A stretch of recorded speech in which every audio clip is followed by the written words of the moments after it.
All right, welcome back to the House Committee on Government Operations and Military Affairs. We're here picking up our work on S39, and given some of the conversations around the healthcare policy that's in the bill, I thought it might be useful to get the perspective of our Office of the Healthcare Advocate. So thanks, Frank, for being with us. Do you want to introduce yourself for the record?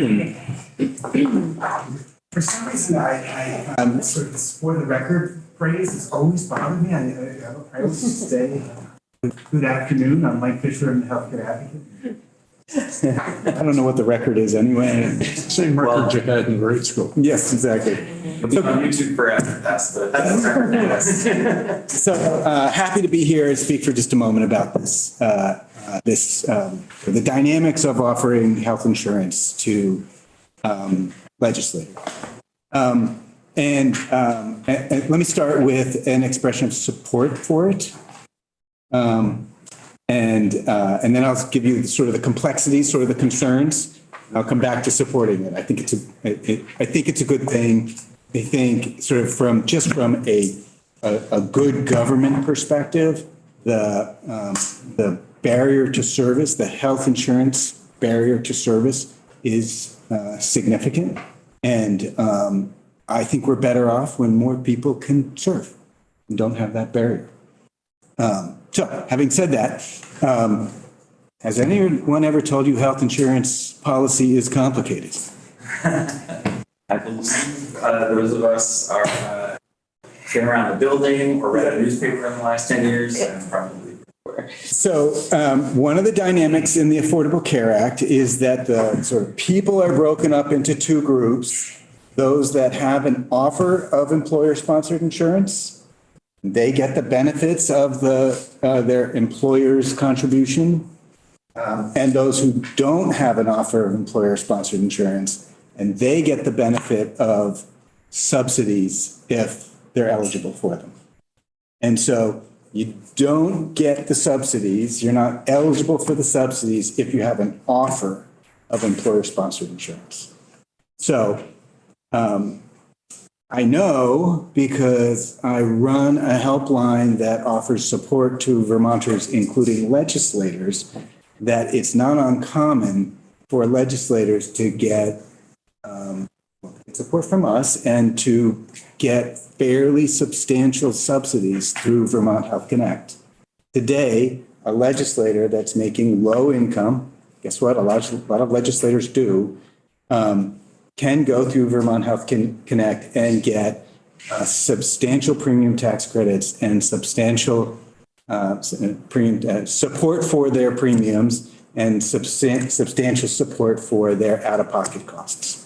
And so there's a set of people who I think, I sort of want to say heads up, there's a set of legislators who I think may be losers with this proposal.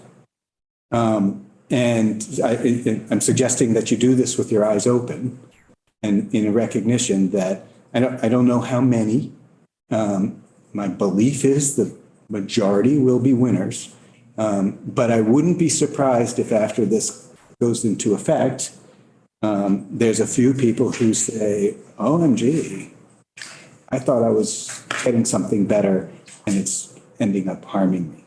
And I would characterize that legislators, after you pass this bill and before it, legislators who qualify for Medicaid will still get Medicaid. It doesn't matter if they have an offer of employer-sponsored insurance. So legislators below 138% of the federal poverty level, $18,754 a year for an individual, or I'll just say for a family of four, $38,200 some.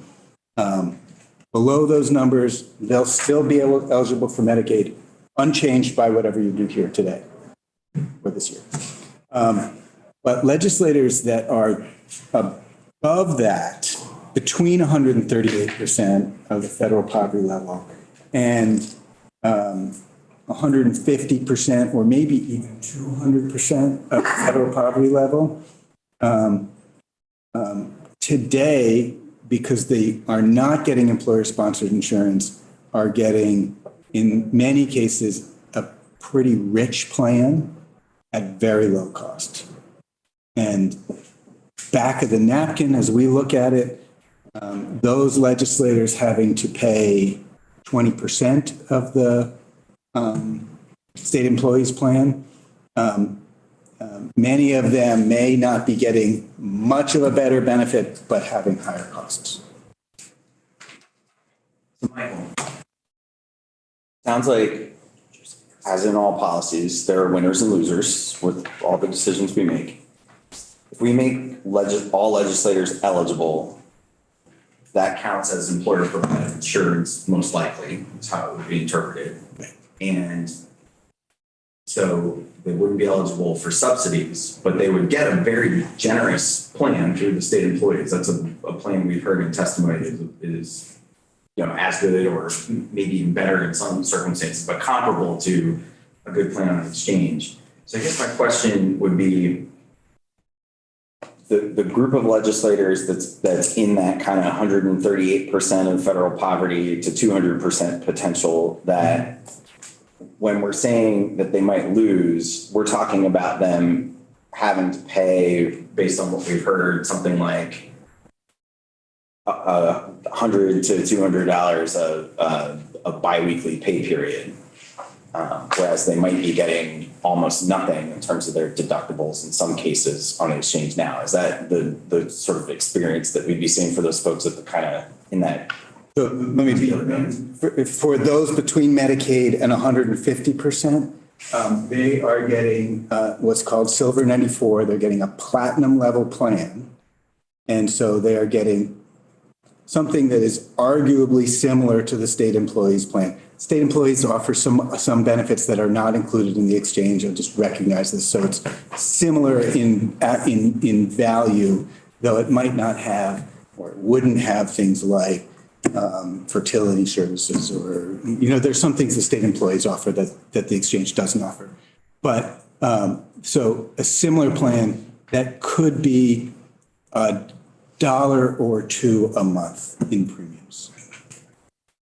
So so my statement is similar value for that group, but higher premium costs. You threw something out there to cause me to think. At this point, I think we're talking about individual legislator only and not family. Yeah, it's so in the bill. Or we haven't decided. Well, no. So just to be clear, in the bill, so I want to always, whenever we're asking questions like this, and Jen should correct me if I'm wrong, but in the bill, we're talking about any legislator has access to all three levels, individual, couple, or family that state employees have. So their premium would obviously depend on which one they select, but that's what's in the bill.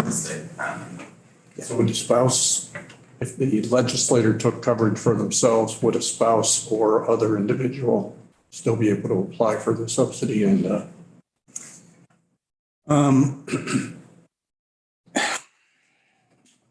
So I was thinking that it was likely in this moment of coming before the committee that there could be questions that would bring us down a rabbit hole that would be hard to pull out of. And so there is this. love rabbit holes. Yeah, there is this thing called, I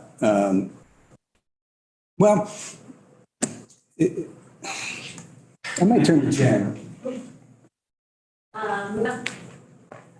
I think it may depend. I think we have to look, there's been a recent change to this way, what's been called the family glitch at the federal level. And so I think we'd have to look at what the current rules say. I mean, I will say that if the premium for any employee is over, I think it's 9.12% of family income, then that person or that family can go through to the exchange and get the subsidies.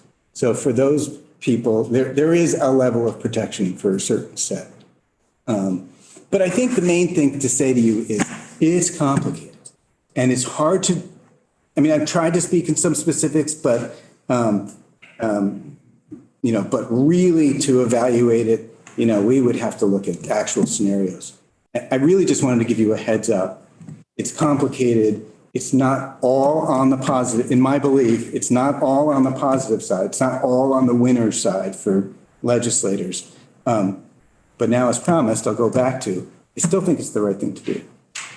We talked, I sort of wanted to focus on, okay, for those people in that kind of low to middle space in the income level, there's potential for an increase in costs. We're also talking about future increases in pay, so that plays into that calculation as well.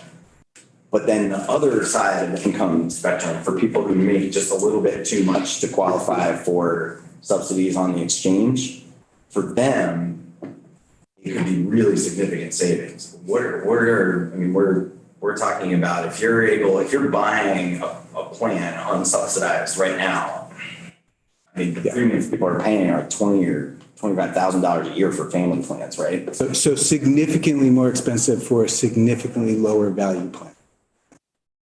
So the win for the people who win is a huge, huge win. I mean, it could be like truly life-altering win, right? Is that part of why you're saying it's still the right thing to do to offer health insurance? Yeah, so for sure, I spoke to the side of the concern for the folks who are just above the Medicaid level. You're absolutely right. There's a whole nother set of people who might get low subsidies.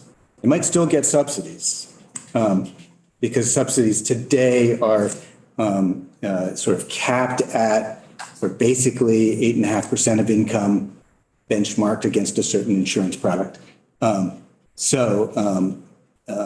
a whole nother set of people who, yes, you're right. You're absolutely right that will get a significantly higher value plan that is lower cost sharing. More of the costs of their care will be covered by their premiums and not out of pocket later.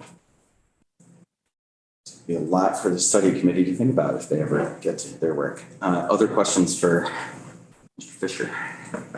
Representative Nugent. Thank you. I'm not sure if this is the right question for you or right now, but that just makes me wonder if there's other ways you can write into the bill or adjust the compensation so that there's a way of like covering over that or making up the difference.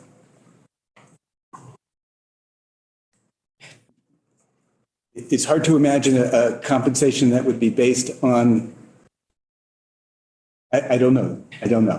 I think it would be hard to. Is that the healthcare policy's complicated thing? The disparity between income and healthcare? It's like you can't pick a thing that's good, an absolute good for every single person. Oh. But I think your point that, I understand that you have a study portion of this bill to look at. Yeah. Sort of the outcome of, understanding the impacts of this. And I think there will be some work here. It's a question for Ledge Council, really, but I'm glad Mike's here. So somebody that I respect and have over the years mentioned Article 7, which is the Common Benefits Clause, as far as us giving ourselves this benefit and not allowing it for everybody in the state. Any read on that from Ledge Council?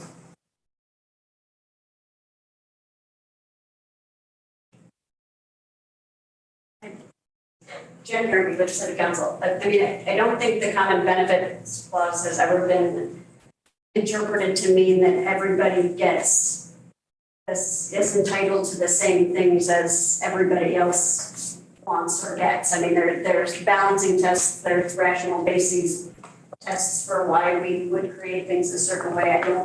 You could make the same argument that Congress shouldn't get health insurance because of the Equal Protection Clause. I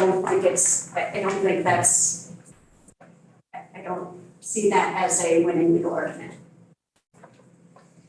Well, just to make people aware too, we've probably gotten emails and there have been op-ed pieces about that very thing. So it's something to, whether or not it's allowed, people are believing that that is the case, that we shouldn't be allowed as so-called government officials to give ourselves a benefit that's not allowed for others.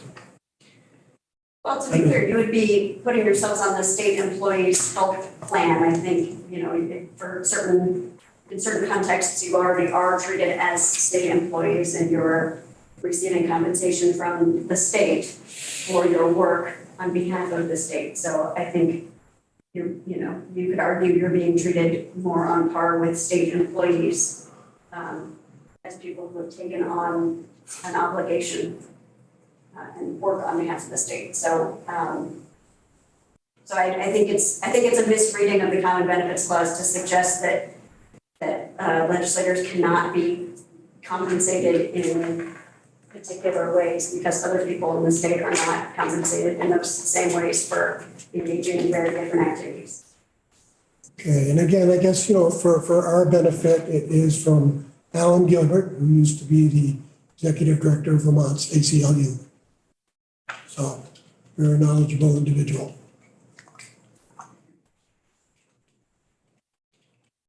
So any questions for Michael? Well, no question, but I want to emphasize one of the things he said when the winner loser thing is, the better plan is, especially if we advance it to the family thing, the healthier your kids are. So the win is not necessarily always just dollars. Unless you have anything else for us, Michael, thank you for offering. Thank you for inviting me in. I think it's important for us to go into it eyes open. So I'll invite Jen to come back up and walk us through some language that I hope will address some of the things we talked about this morning with Mike Ferrant, and I appreciate Mike listening in case we want to call him into the conversation. He's literally over Jen's shoulder now. All right, well, thanks for having me back. Jen Carver, Legislative Counsel. And I think you have an amendment posted, is that true? Right.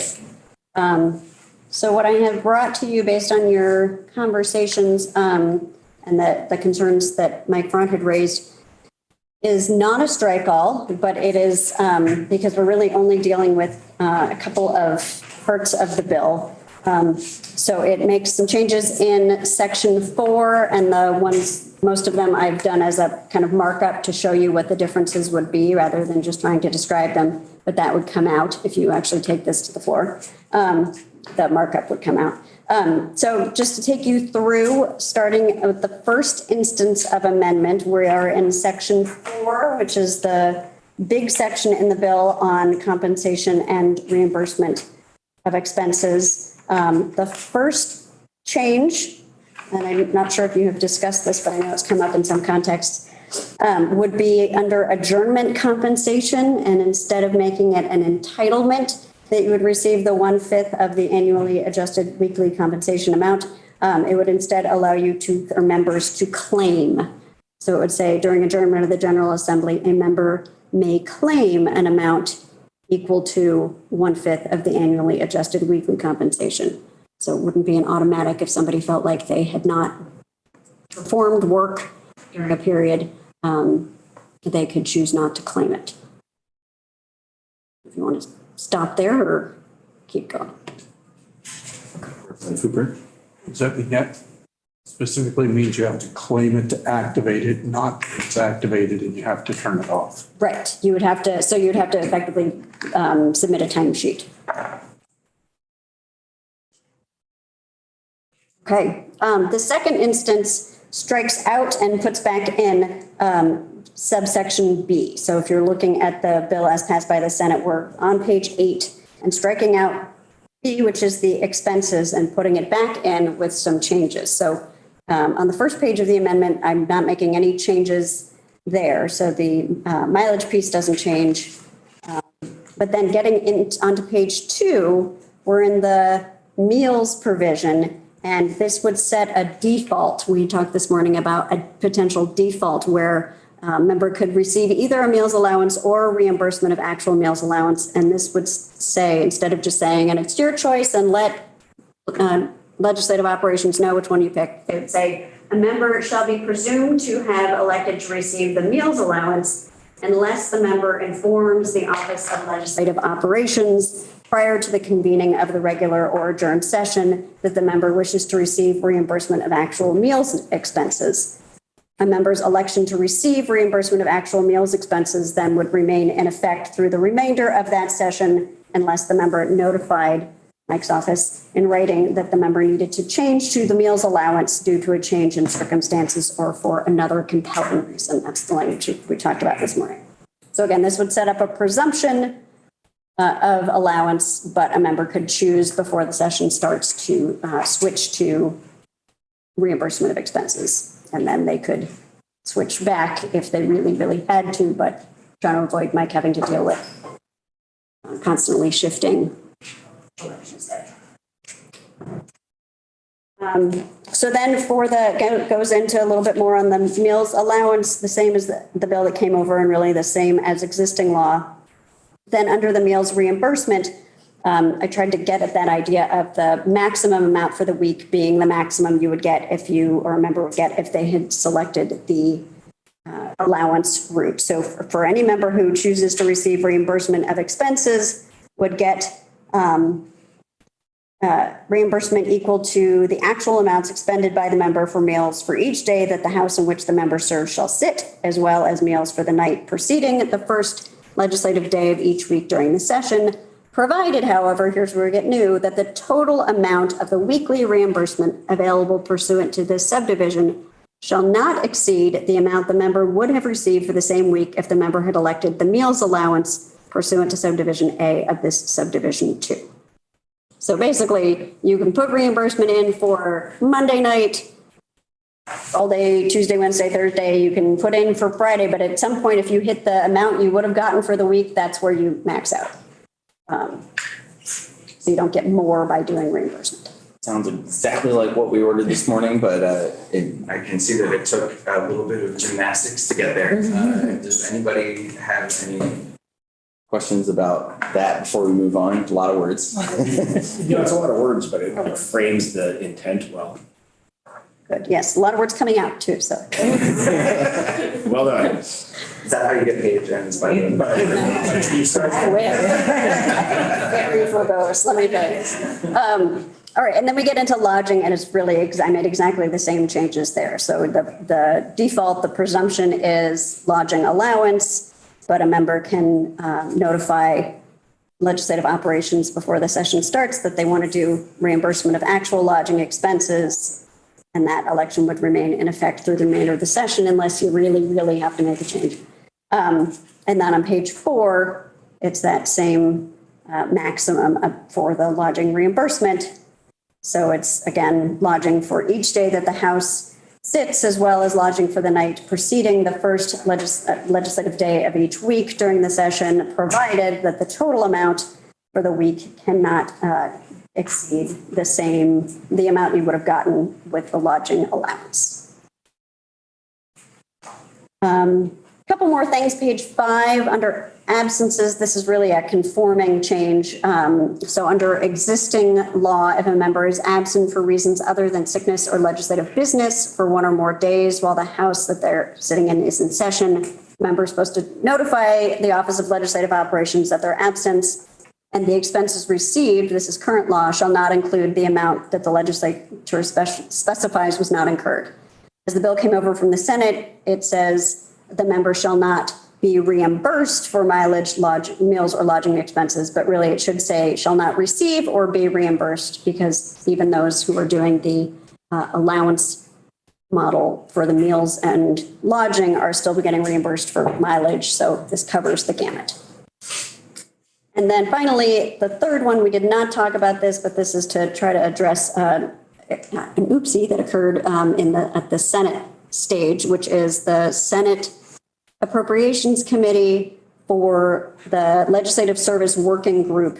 They had changed the maximum number of meetings for which compensation is available from 8 meetings to 6 meetings. But somehow when the Senate Secretary's office grabbed my document out of our document management system, the version that they put in the calendar that was then voted on still had the 8. So I am suggesting you may want to put it back to the 6 that they were expecting, and fix that mistake. And that is it.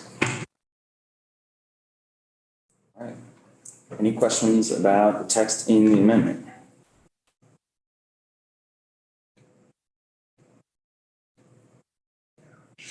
Jen, this was perfectly drafted. No, I structurally, Yeah, that it makes is. sense. It is really good in all seriousness. I'm just, we're running low on steam here at the end of this Thursday. So Representative. Probably not, but if we go back to COVID rules and people are Zooming, et cetera, does anything that we're changing or instituting here bar what we did when we were out before the $70 a day or something? It's my understanding that none of that was ever statutory. Okay. So I think it was discretionary from leadership. So I don't think there's anything in here that would affect that. Thank you. It was in part in lieu of a lot of the expenses that were otherwise being provided. And I know that you heard what Mike said this morning. I think you worked in consultation with him to try to iron this out. But maybe we should just check in and make sure we've checked off the boxes with Mike. You're muted, Mike. Nope. Jen and I worked together. The changes made in this amendment do address the concerns that I had, and look forward to the study committee. Well, I think it's time for us to have a little committee discussion then. So Jen, if you have time, please stick around. We'd love to have you here in case we have questions. Sit quietly. So the first thing I wanted to put on the table is that I really appreciate Representative Hooper brought to the table the idea that state employees have access to a small life insurance policy. I think it's something that was in the original as introduced S39 potentially. And it was, but it was in H237. My apologies. And I think that in our research, we realized there's probably a pretty low cost way to offer that as something to consider, but don't want to hold up the bill. I am also interested in the question that's in H237, which is that life insurance amount that state employees, not just legislators, but all state employees have, has been fixed at $10,000 for quite some time. So I want to say that I think we should take that up next session and see if that's something that should have an inflation adjuster and take some testimony on that. And I'm committed to taking up that issue when we get back. But I think that it's more policy than we have time to handle here in the context of S39. And if that's okay with you, Representative Hooper, I'm committed to trying to get that on the table. You can swear. I'm here for you. So committee, first on the amendment. So we're going to clarity on off session days, got to claim it. And per Mike's request, if you choose reimbursement instead of allowance for meals or lodging, you're capped out at the weekly allowance amounts for reimbursement. Any concerns about the amendment? And just that first one, the change from entitled to make claim is the, rather than being the default, then Mike's team having to process it, it would be on us to enter something that would then be processed automatically. Is that? I think actually that part, and Jen, correct me if I'm wrong, that's the May claim gets us to the place where it's for the off session. Yes, that is the adjournment compensation. Right. But yes, instead of it being automatic, whether it's through Mike or through DHR, you would have to fill out a timesheet to claim that. And then Mike can chime in if there's more to it than that. Instead of lead drops entering all of ours, 180 on their own. Yes, I think this would keep them out of the doing 180 timesheets category. I'm looking at Mike over your shoulder, but you can't.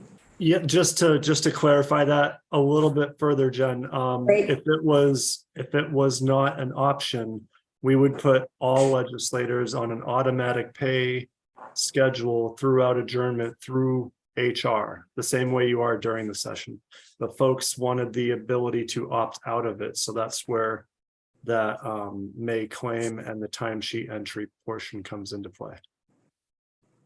And Mike, this also means that you wouldn't have to, I think I heard you say this morning, it would take a significant amount of hours out of your off-session week to enter all 180. And this change would allow you to not have to process that. Is that correct? That's correct. Okay. Thank you. Any other questions about the amendment? All right, so we're in agreement that the amendment is an improvement. If anybody has, okay. All right, so now let's have a committee discussion about the bill itself. Representative. I guess first I'd like to know, so S39 was a committee bill in the Senate? No. It's introduced by Senator Hardy. Okay, so it didn't meet crossover. My understanding was that the bill was voted out of the committees and then got, but it made it out of both committees and met crossover for the purposes of all the Senate's rules. But we didn't get it until April 19th. Yeah, because it was delayed on the floor several times, is my understanding. I don't recall. For purposes of the two committee rules that the Senate enforces in their crossover, it did not crossover, is my understanding from the clerk's office. Representative Henry. It got committed to us on April 19th, and it was read the third time on April 14th in the Senate. Yeah, so the crossover rule is about the voting out of the committees, and it's enforced by the Senate Rules Committee. So for their purposes, it passed their crossover, and So final committee?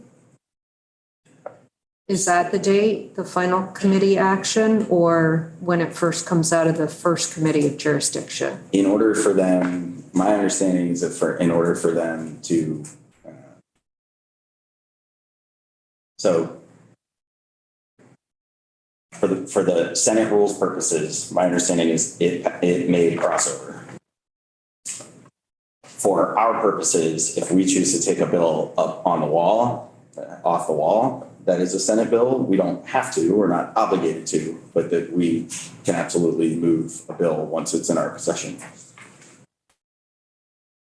And Senate Rules is the one who is the body that decides that it made crossover for the Senate. Right, so if we sent them back a Senate bill that didn't make crossover, they could decide that they weren't gonna take it up this year, but my understanding was we had possession of this bill, and there's interest in moving it, and it made all the Senate's crossover rules, so it's up to us whether we wanna move it or not.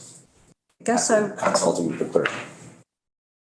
I'm still a little confused because Senate Rules didn't get it referred to them until April 11th, according to what's on the legislative website. I don't enforce the rules in the Senate. Right. Right. I think it went to rules because it otherwise would not have made crossover, but the rules committee can approve it regardless. So we have rules and they don't. No, they have different rules.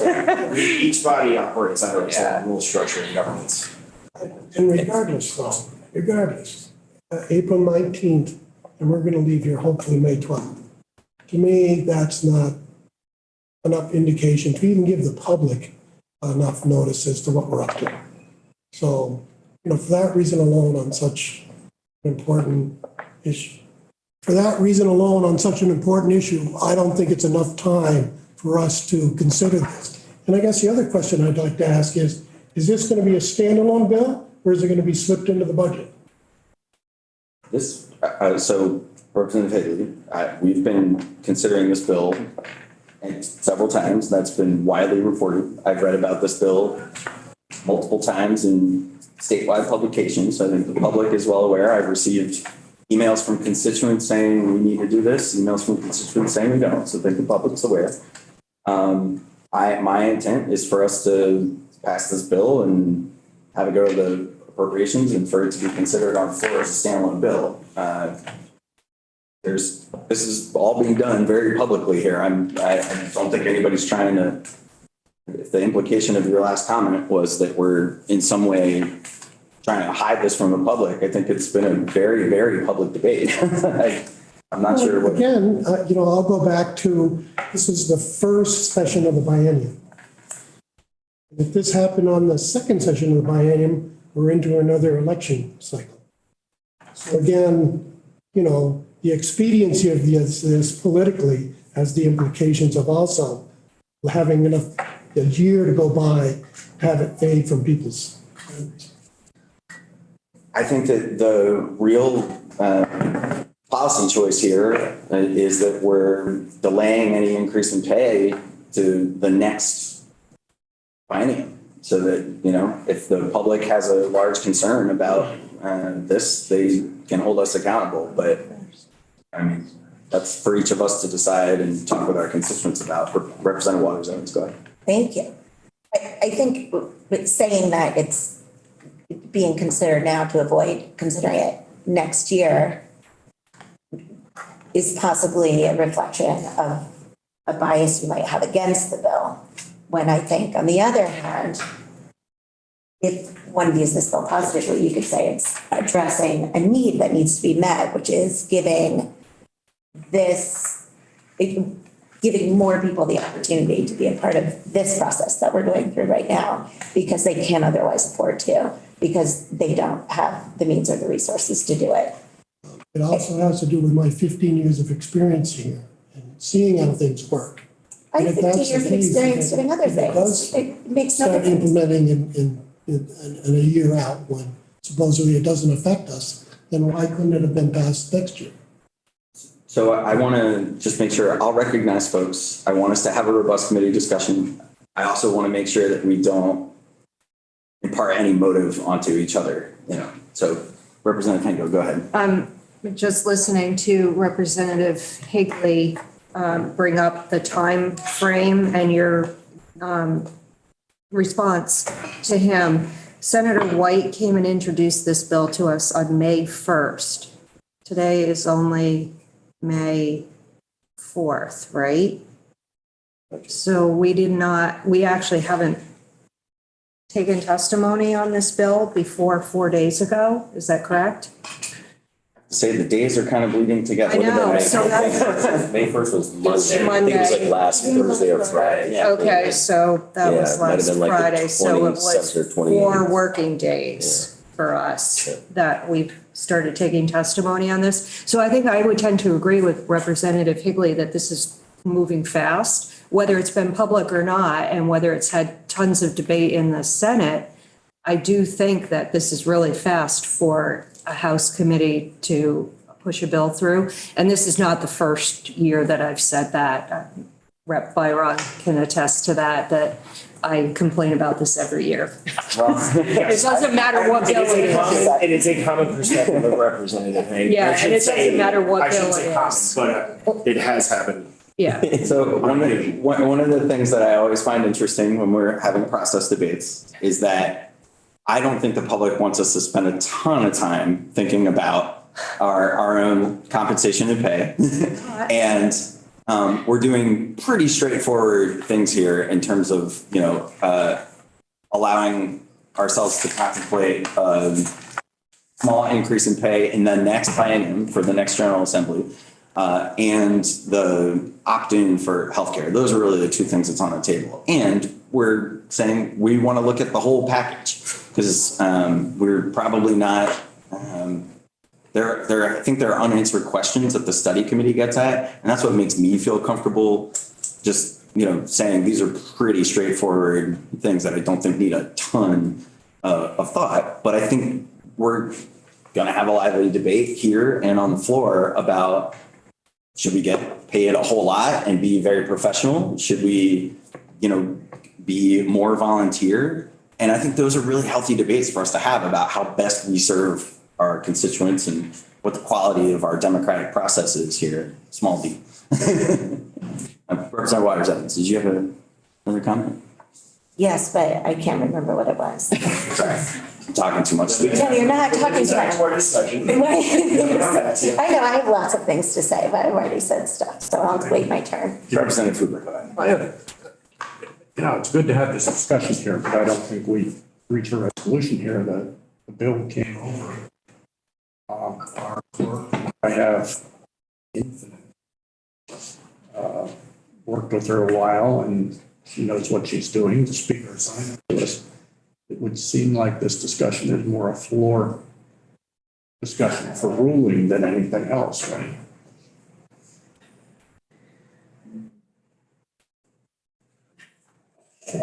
Representative Hager. Can't help it, but this is what the committee process is all about, Yeah. is vetting a bill before we send it on to our colleagues. And I do not believe in 4 legislative days that we can vet this big of a change to the Vermont General Assembly that has worked in this way for many years.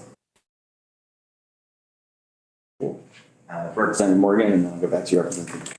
I'll just kind of, best as I can, recant a conversation with a constituent over the weekend on this. They said, you guys would go, what? And I said, well, it's something that's being considered. And they said, watching the news as the average person on the street and seeing the spending that potentially, I have to say potentially because they aren't a budget yet, that is going to go into this budget. They go, what on God's green earth, those aren't their exact words because I can't say them, are you thinking of doing that? And I'm just throwing that out there because that is the consistent message that I've gotten from my constituents. And I know some of you have expressed the opposite, and that may be very well true. And I'm just telling you the honest truth of what I've received from constituents. I don't have one person saying, I think it's a great idea. I think you guys ought to go for this. That's the honest truth. Representative Higley, Representative Chase, and I'll come back to you, Representative Hager. No, I guess, one of the words I heard you use, Mr. Chair, was more professional. And I don't think that we should be a professional legislature.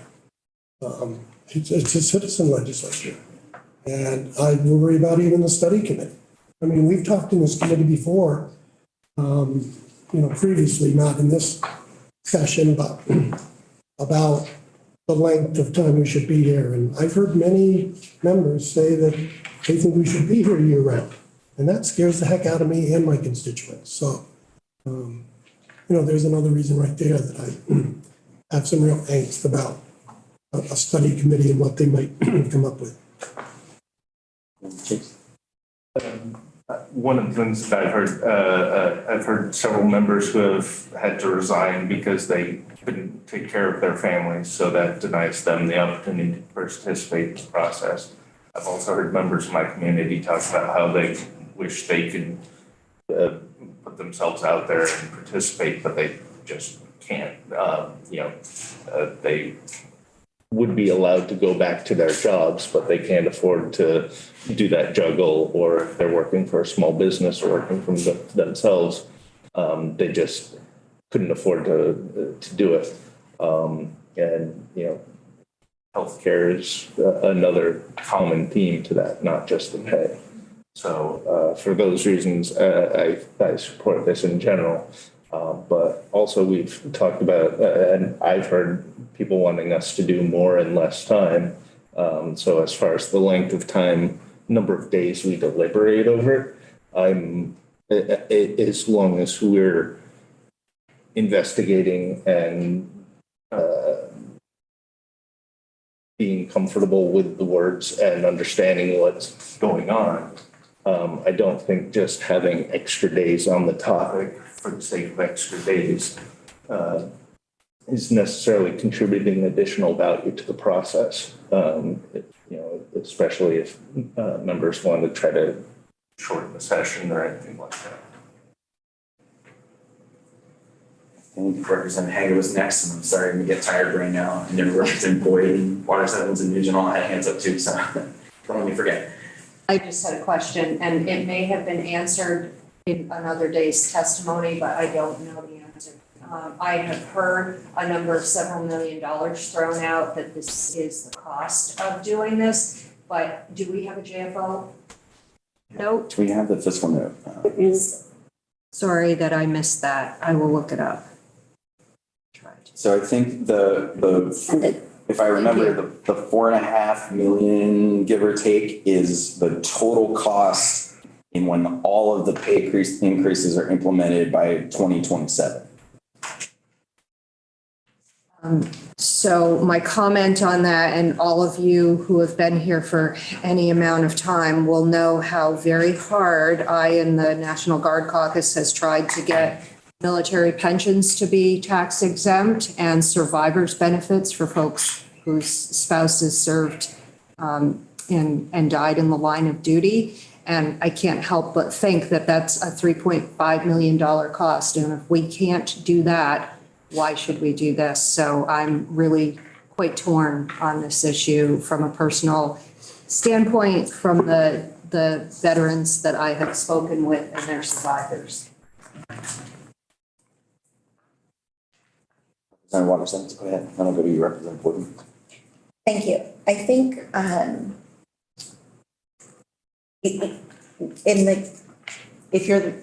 in my mind, if we're looking at the big picture and we're saying there's legislation that we've tried to pass for years and years and years and it's not getting through for whatever reason and it costs this much money. And then we also say it's been 2 decades, right, since this was updated? Right? Yeah, we made a small tweak to the COLA, tag 2 a couple of years ago, but yeah, there hasn't been anything about benefits. And that was only really to like more accurately pace with inflation. Yeah, I would argue that a more. Taxes or Texas? We're talking. I would argue that a more diverse legislature, which I think this would enable, would maybe give different pathways and opportunities for legislation that's failed over and over that's important to people to happen. Because if we sit in that big room together and we look around and there's the diversity of our legislature as a whole doesn't match the diversity of our state, I think that's inhibiting maybe some growth and some legislation that people might otherwise want to happen. If that makes sense. I don't know. I'll stop talking about it because I think you're all very clear on how I feel about this. But I think I love this bill, and here's why. It's because I think the purpose of the citizen legislature is to represent all of the citizens. And I think limiting the kinds of citizens that can serve here is contrary to that idea of the citizen legislature. If you say it's only people who are retired, only people who have a spouse who can support them, only people who independently have enough money to be here in this building to do this, then you're automatically shutting out a lot of voices that I think need to be heard and represented. I just had a quick comment. Pardon me? I want to get to Representative Boyden and Eugene, I promise. I will be done now. Yeah, that's right. Say what I have to say. Let's see if it's still pertinent. Representative Waters Evans just kind of made the point that I was looking to make, but I think professional wasn't quite the right word choice to use when we look at our pay. Looking at our pay makes this role more accessible for people to participate and then more diverse too, more representative of our people, which is our job. We're a citizen legislature, and right now, we should be representing our people, and our citizen legislature looks older, whiter, male. So is that representative of the Vermonters? I don't think so. Representative Nugent. I was just wondering, it sounds like people would like to hear from their constituents a little more. So I was wondering if there's part of the study committee involves public process at all. And I can't remember, or if there's like a public participation aspect. Public hearing. To it. Yeah, I don't think that that's envisioned in the bill, but of course, the public can weigh in and it will be, those will be six public meetings. Representative Marouki, go ahead, sorry. Okay, sorry, I will go to you next, sorry. I'm like, Just like, I just want to put a footnote on this where the concern of a full-time legislature was brought up as a concern. This doesn't do that. What this does is it makes a very poorly paid part-time job viable for people. A little bit more viable. Yeah, not exactly viable. Viable-ish. Exactly. It makes it more viable. Everything's relative. Representative, go ahead, sorry. I think with that third, Mark, I think I agree with you that we do our best work, part-time legislature, as we go back to meet with our constituents, work alongside. Now, I don't see a big trend talking about a full-time legislature. I don't think in Vermont it's necessary or it will be as effective.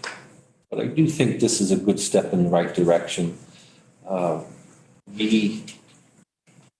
It would help us diversify, keep more people here longer. And, you know, somebody said to me about new ideas, and he said, you know, when I go to get my car fixed, I don't tell them, I want somebody with new ideas that he's never worked on a car before. That's who I want fixing my car. And I think it helps to have a mix that we usually have here, but it might diversify us even more and look like Vermont, that if we could pick this up a little bit. And I'm ready to vote for this and get it going. All right. Any final thoughts? So I would entertain a motion to amend the bill with draft 1.2 that came from me. I let my computer go to sleep. I'll move it. Just want to make sure we capture the motion. So wait, the answer to my question is a motion to vote, right? That was what I was intending, unless the committee tells me otherwise. So Representative Moroiki, to make sure your motion is that we find S39 favorable when amended with draft number 1.2. Should be 1.3 because I made a clean version that's 1.3. It's all. While she was waiting. Multitask. Do you consider that the accurate motion draft 1.3 of the amendment? Thank you, Jeff. Sure. Yeah, that's okay. So there's a motion on the table. Any further discussion? Representative Hayne? Thank you. I just want to say one more time on the record that I think that this is extremely fast and that we have this takes the cake, in my opinion. This is probably the fastest bill I've ever seen go through. And I'm not particularly pleased about that. So for that reason, because I don't feel like I've given it enough thought or learned enough about it, that I can vote for it. So just needed to say that. Representative Byron? They're just, to clarify, we're just amending this language to the bill. Well, I believe the motion on the table was to move the bill with the amendment. Yes. Very important question. I don't think you want me to talk, no. Yeah. You just made a motion. No, I guess I got like a minute to decide, but I don't want to say what I want to say, so.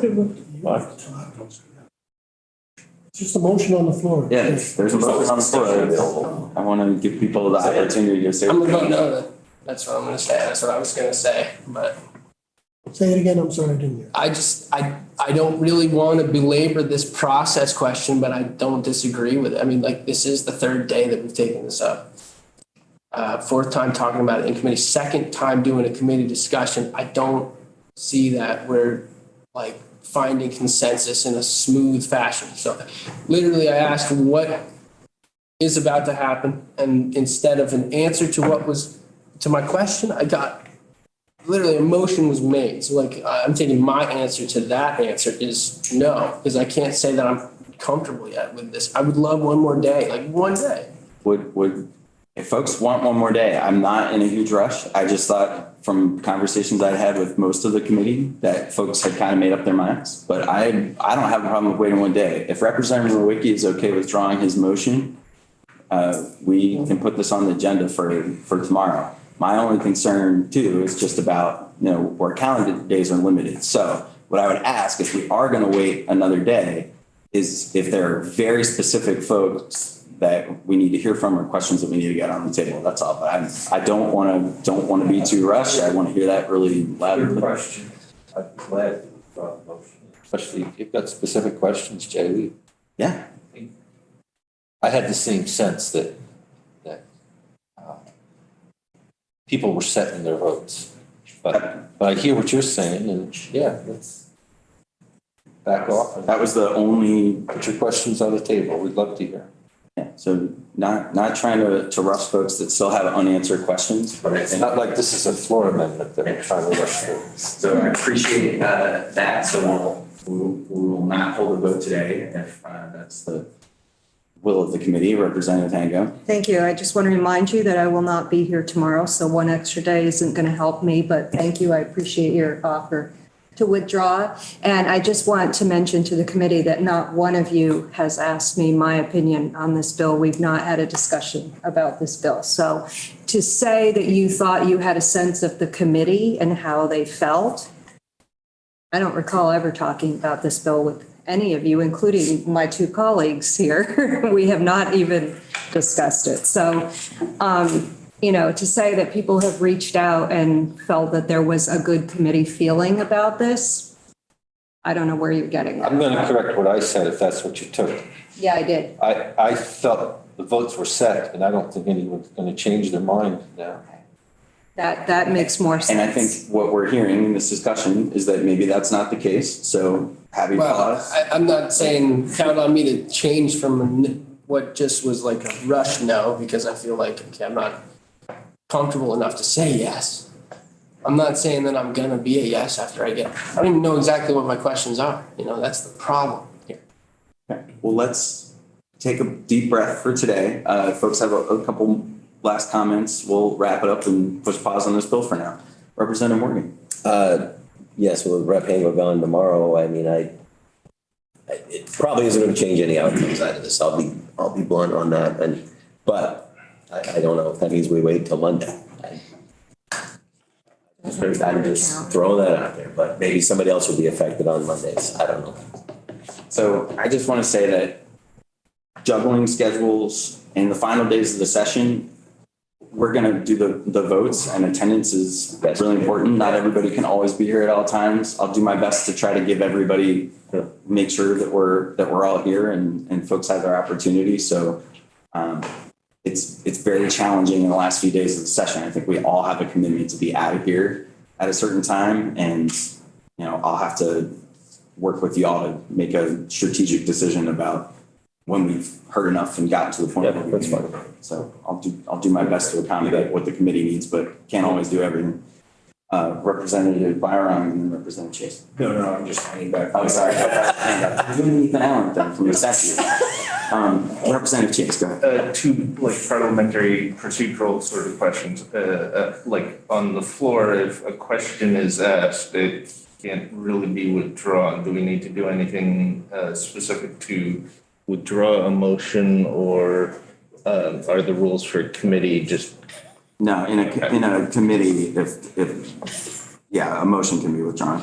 And second, not that it necessarily would, but if somebody makes a motion to hold a vote and the vote is disagrees with that motion, can it be reconsidered later on? I get why that would be messy, but there's a whole bunch of things that go into that I could do some research on. It's very rare that a committee would reconsider the exact same question, and there's substantial negation issues there. So I think the best and cleanest way to do things is to make sure you're ready to vote when it's time to vote. Representative Burko. Maybe Mike left his motion on the table. He did express that he was willing to withdraw his motion, and without objection, I consider that withdrawn. I think that sympathetic to Lisa's situation. If we were gonna draw this out, so Monday or Tuesday, I would. This bill, I just want everybody to understand. Thing again, because it's a time constraint. Then let's send it today. I mean, What I want for, no, we're not gonna vote on this today. We've made that very clear. So what I'd like to do, because I can tell everybody is tired of putting me, is adjourn for today. I'm happy to take feedback from folks offline about what they feel like we should do next and how we can proceed. There's clearly disagreement around process as well as the policy here. So happy to talk to folks, but I think we've probably beat this to death for today. So let's adjourn and go off live and we'll